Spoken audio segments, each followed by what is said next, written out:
with our Planning Commission request, and we have Doug with us today. Doug, it's good to see you. We also have Councilman Cooper in the back. Thank you for joining us. He is the chair of the Budget Committee for Metro Council.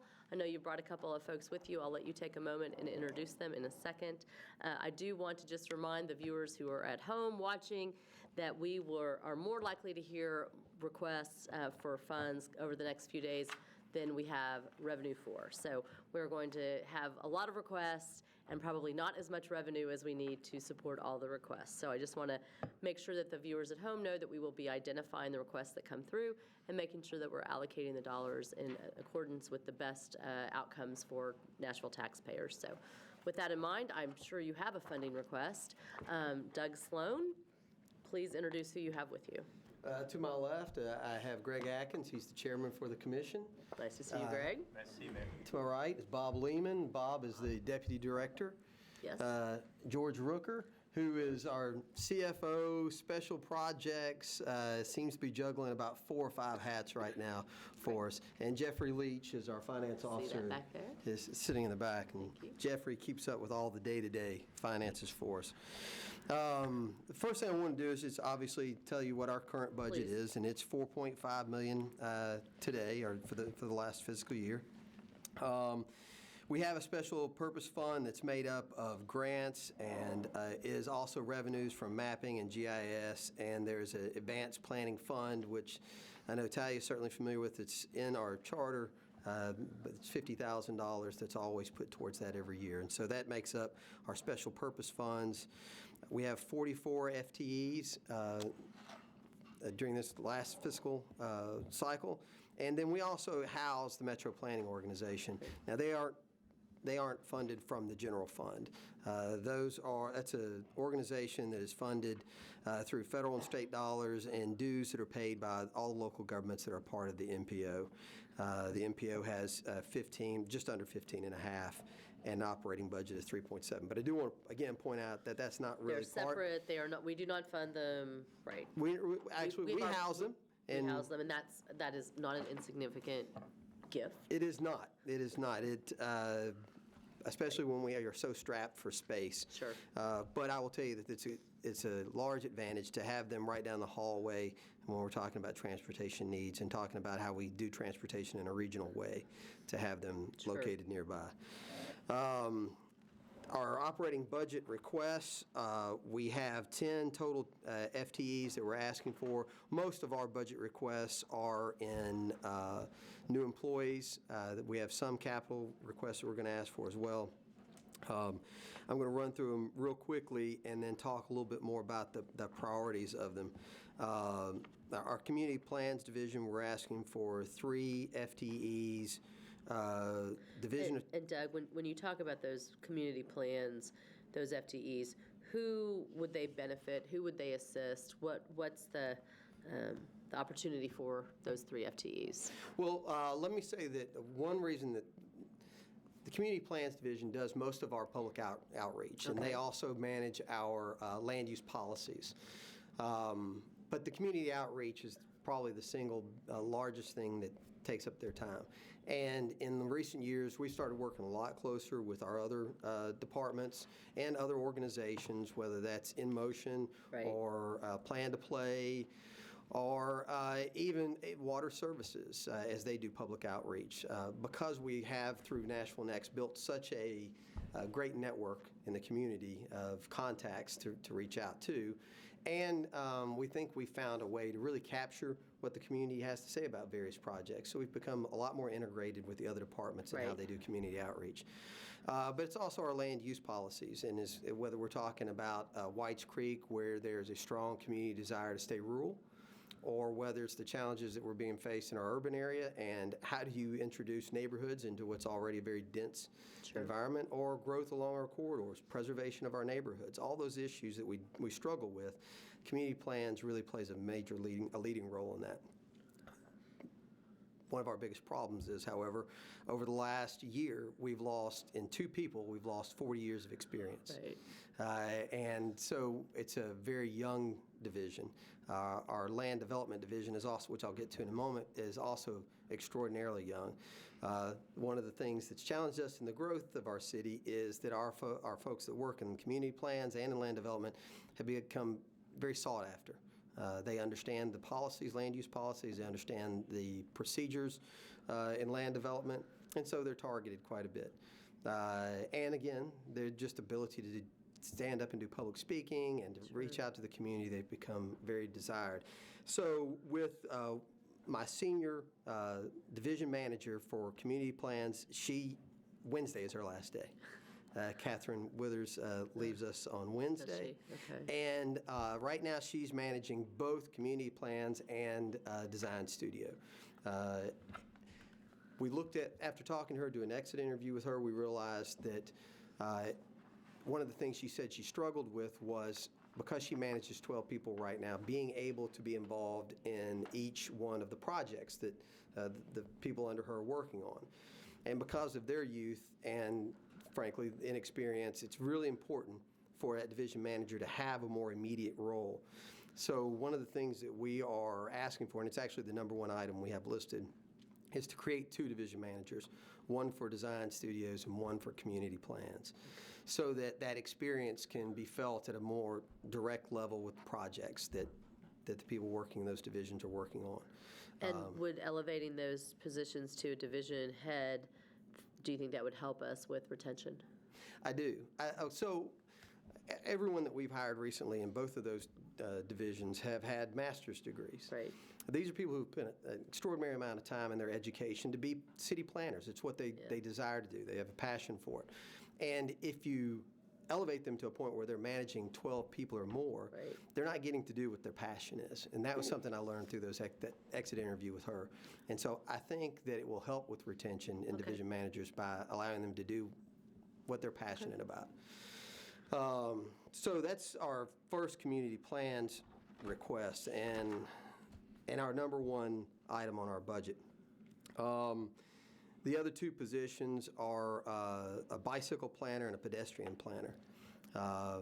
As we continue with the mayor's executive order regarding complete streets, as we continue to try and build out our infrastructure for our bike lanes and our sidewalk networks, we're having obviously more and more interactions with the development community, with the neighborhoods, with the business community, and making sure that all the developments plug into the major and collector street plan is important. But it's quite a bit of work, and so that's what the other 2 community plans folks are designed to do. Also, the other thing that we have is in our transportation. Well, before I leave that, I want to go back to land development, which we're actually asking for 2 people in land development. And what land development does is they actually review the plans that are submitted.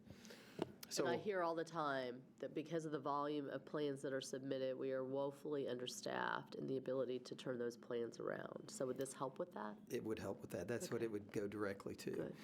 And I would also point out that it's not just the sheer number of projects that's important, but our community today expects a different level of review.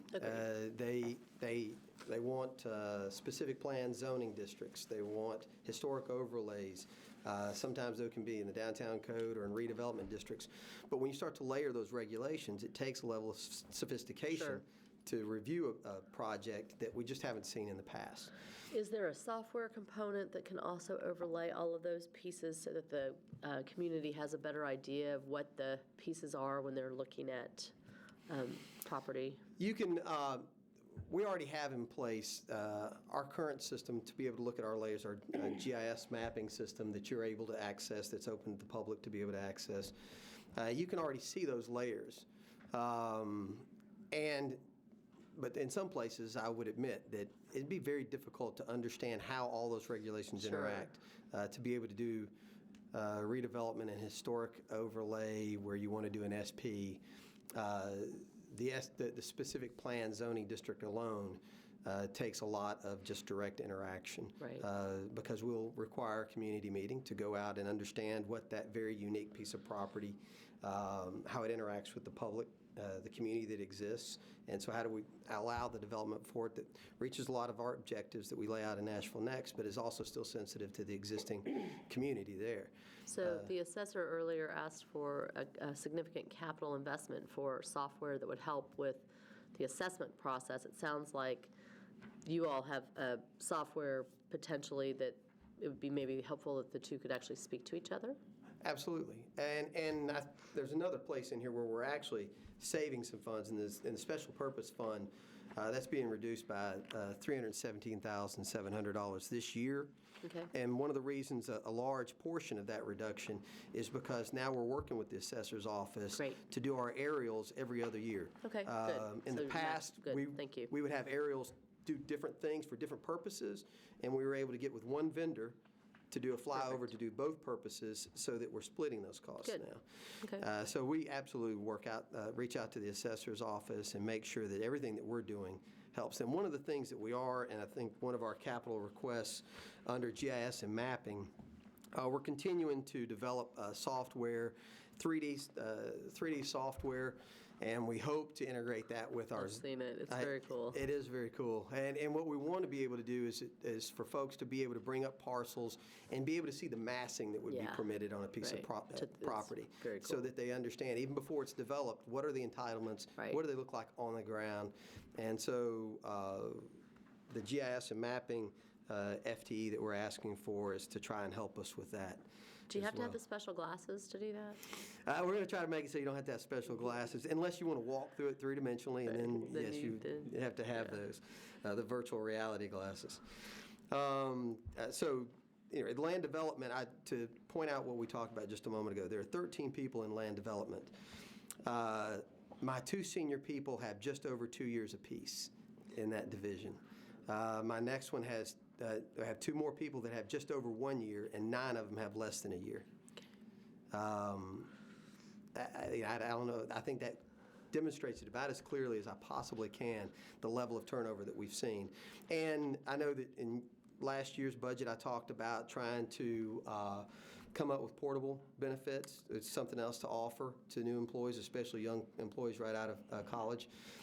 John Kinney's been great to work with. John Kinney's a great example of when you keep somebody around for a long time, the level of knowledge that they build up. And he's made other suggestions that we might do.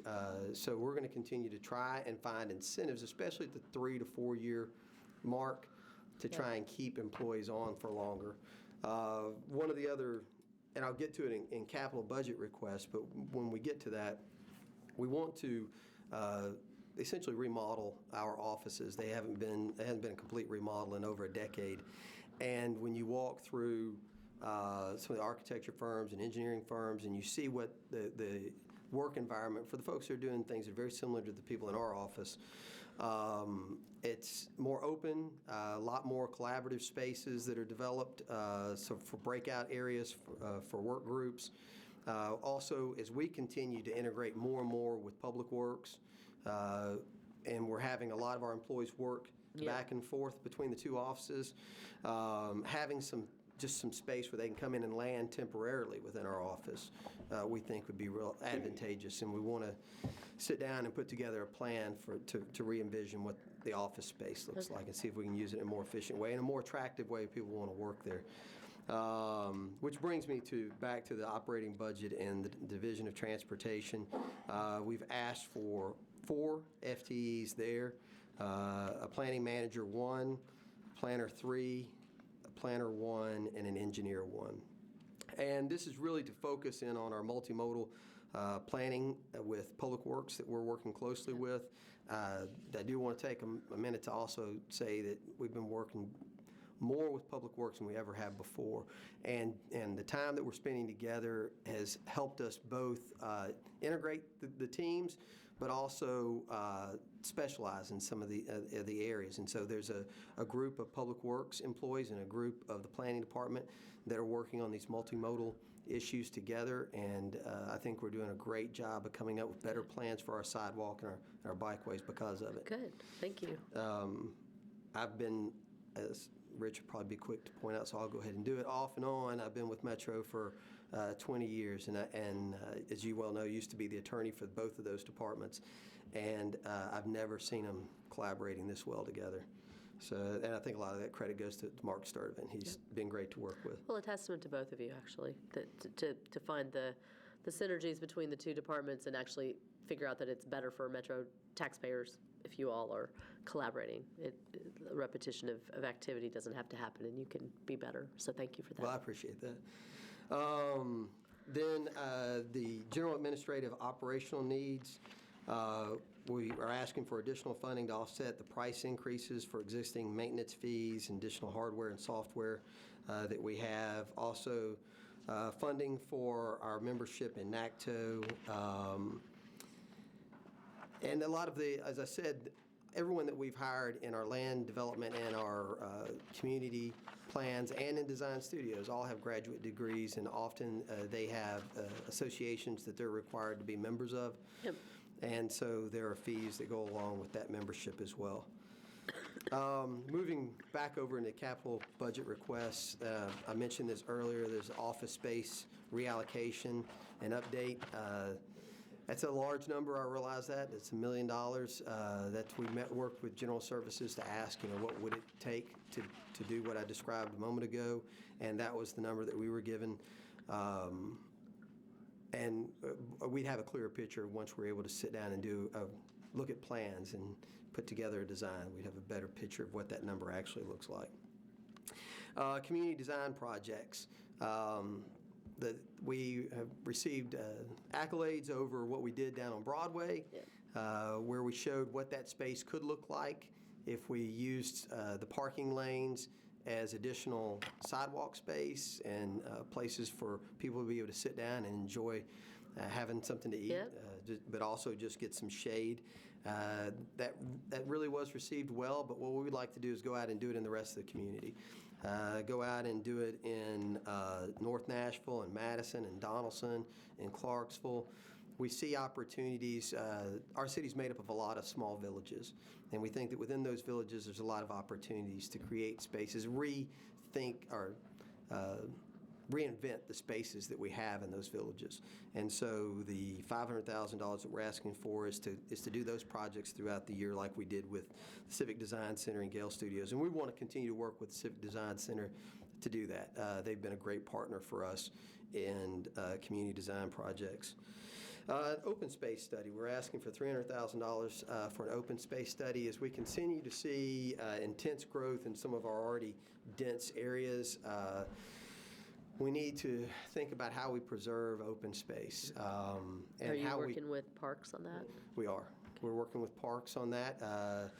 We're also working with Public Works on that, because sometimes it's connecting the open spaces that we have and doing it in a pedestrian-friendly environment or manner so that the sidewalks are wider, and we've got bike lanes that connect those open spaces is important. So that's what we're. Sobro is a fast-growing area, and places like that, if we don't get ahead of that curve and start to think about that on the front end, then we can lose all the space, and it becomes a lot more expensive down the road if we don't strategically think about how we preserve that.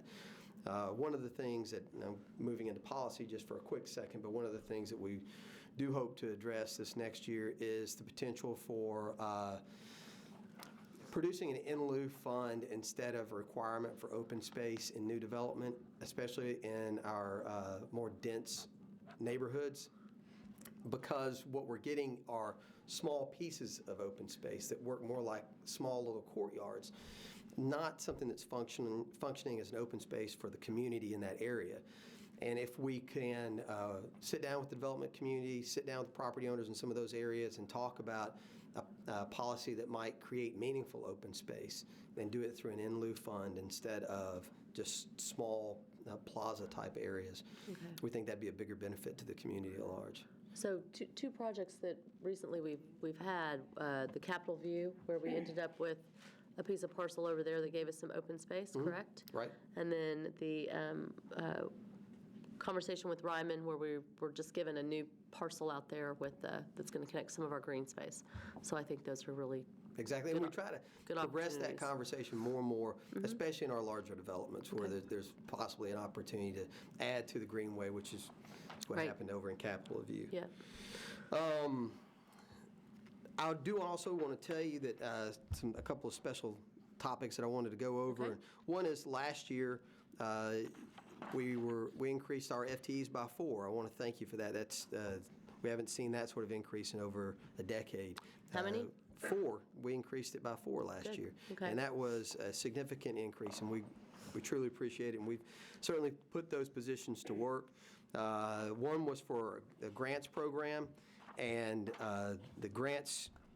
The person that we hired that works actually in our the CIB division, she has been able to get us 2 grants awards this last year that totaled over $1.2 million. That's great. That's And what were you able to use that for? So the first one was Our Town, which was social practice, art, and Maker District, and working in that. And then the other one was our CMAC grant, which is the Congestion Mitigation and Air Quality Improvements Grant, and that was the 1.1 million, just over 1.1 million in that.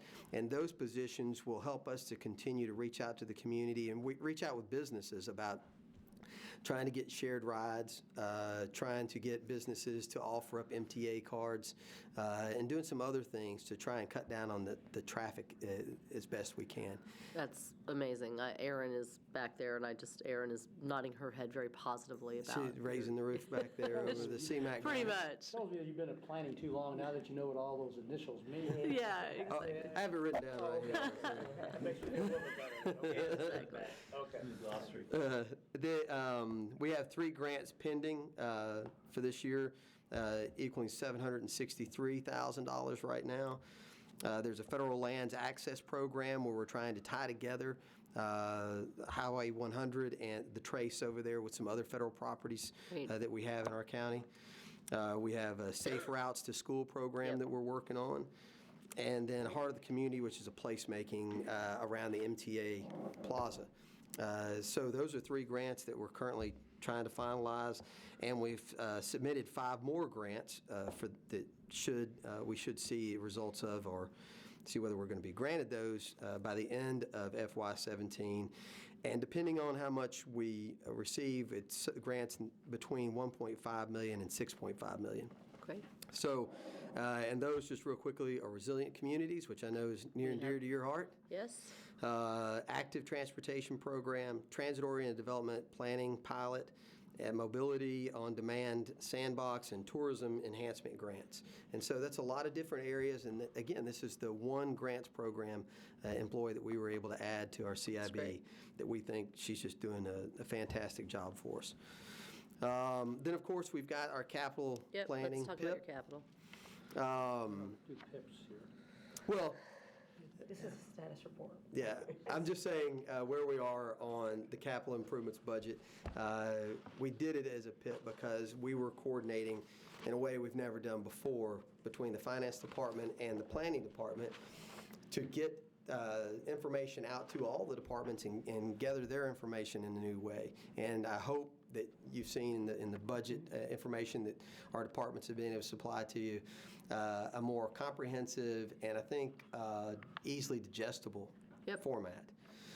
So the departments have been fantastic in working with us. So finance and the planning department have worked very closely for about 2 years on this, trying to move it from something that was just an itemized list and numbers to something. Appreciate it. Well, and what we wanted to do, our goal, Talia and I, when we started talking about this 2 years ago, was to supply the administration and the council with better information to be able to make decisions. And so we hope that the format that you're seeing it in today achieves that, but we really have higher expectations of ourselves and how this report's done over the next couple of years. Good. I think it's a marked improvement, so thank you. Well, and I'll be honest with you again, being with Metro as long as I have, how much all the other departments have embraced this process. Good. I think it's helped them to see it in this transparent way. And today, this year's CIB will really mirror what all of the departments are sending to us. But in the next year, we hope to prioritize them and actually give them to you in a way where they have scoring.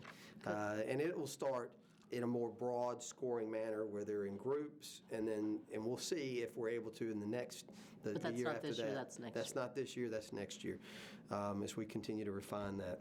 But I would add that because of that process, it's going to allow the departments to come in here to these meetings and talk to you about these capital projects in a more meaningful way. Yep.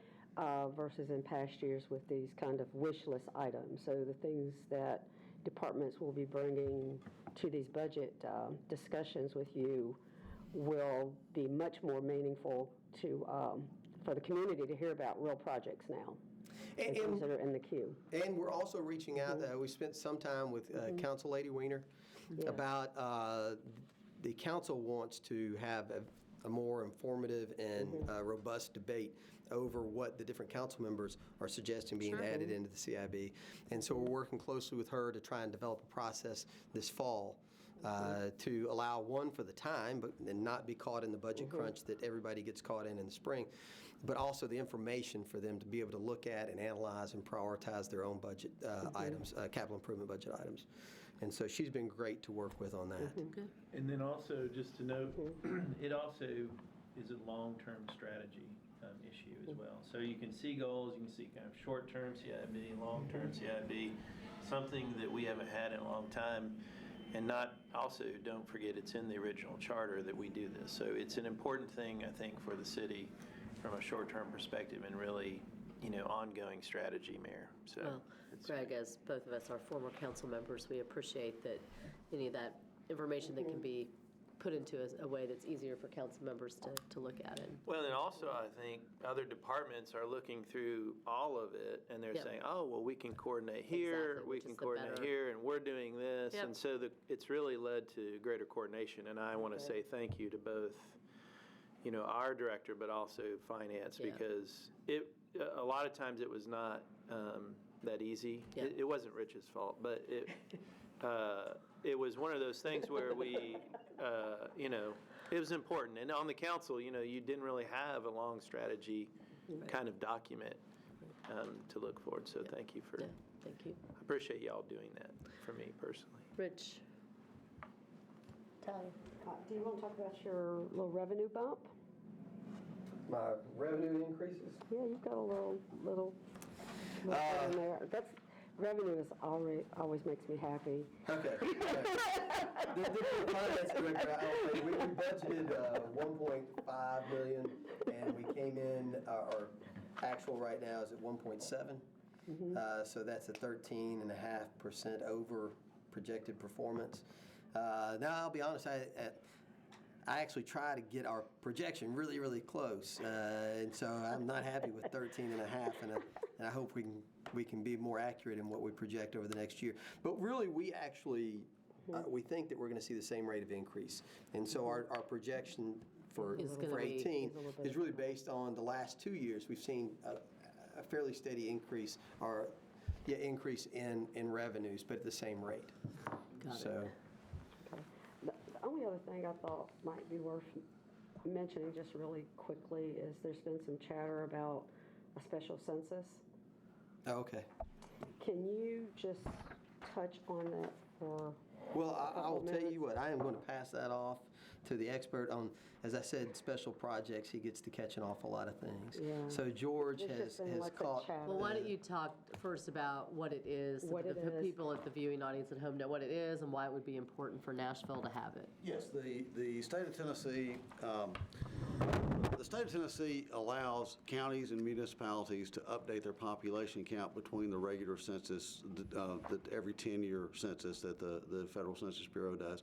The many cities in Middle Tennessee are growing at a much more rapid rate than cities in other parts of the state, and there have been a lot of cities like Hendersonville and Gallatin and Goodlettsville and places in Franklin and places around Nashville that have chosen to do special census programs, which updates their population numbers for the state of Tennessee, which in turn increases their per capita distribution of state shared revenue. So they can increase the amount of revenue that they receive from the state as a result of that.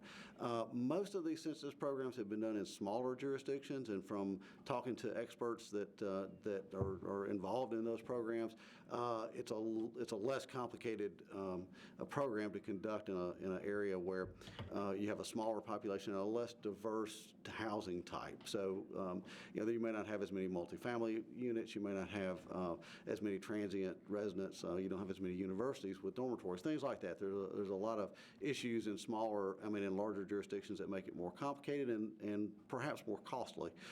So there's an opportunity to generate quite a bit of additional revenue in terms of state shared revenue by updating our census numbers. And there's also going to be a pretty significant cost associated with conducting a special census program.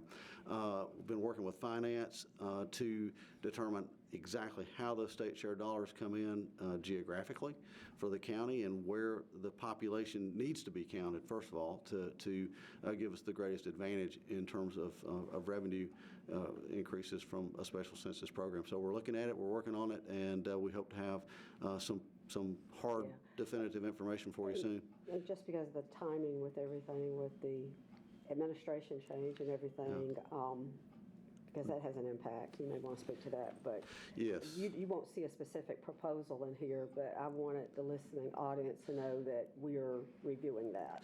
There is, initially, when we began the discussions about doing a special census program, we believed that we could rely on the Federal Census Bureau to conduct that census for us, and we're in the process of submitting a cost estimate to them. But because of the change in the administration at the federal level and because of the federal hiring freeze, there's a chance that there may be, the Census Bureau may not be able to conduct that program for us, which means that, doesn't mean we can't conduct the program. It just means that we'll have to find either do it in-house or do it through a contractor.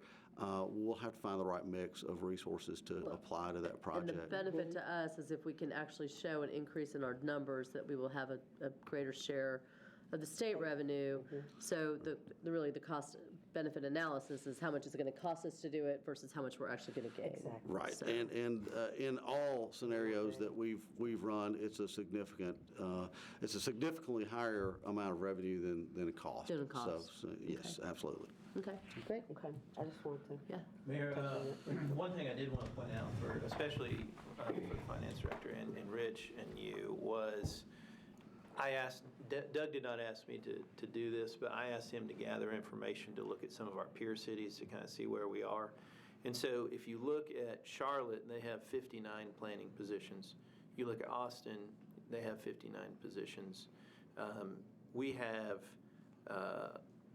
what do we have, Doug? 44. 44 positions. And back in 1975, we had 60 people in the planning department. So, as you consider the budget, this is a real truth. And then back to the retention piece, is we are really, really having problems retaining our employees. And I don't want to tell anybody how to do their jobs, but if we don't keep pace with the private sector in the planning division, especially with advanced degree folks, it's going to be continual turnover, and we can't be that award-winning department that we want to be in and do advanced planning without retention and more employees. So I just want to say thank you for, and it's not like we haven't gotten increases. We have. But I still feel like since we are probably arguably one of the fastest growing cities in the nation, that we definitely need some help on the planning side. So just want to say that as an overall discussion point. He did not. So he didn't plant that, Rich. He did not plant that. Any other questions? Right, I know. Did the camera get I've raised 3 children, so I know this concept. Appreciate it. So with no further questions, just want to say that I appreciate that Councilmember Vercher has joined us. I know she was here for the majority of this. And it's always great to see John Stern with us from always looking out for neighborhoods. So John, great to have you back in the audience there. Thanks. Anything else? There was one go thing ahead. that also good news is that we're working closely with schools right now, and that we haven't had a chance to do that in the past. So that's been fantastic, and a lot of our employees, one of the things they are finding a lot of pleasure in is going into the classrooms and doing lesson plans with the teachers, and so that's been a real Oh, positive. great, good, So, good, that's good. it. Thanks, y'all. Thank you, Mayor. Appreciate it. Good to see you. Now we have a break for quite a while, actually.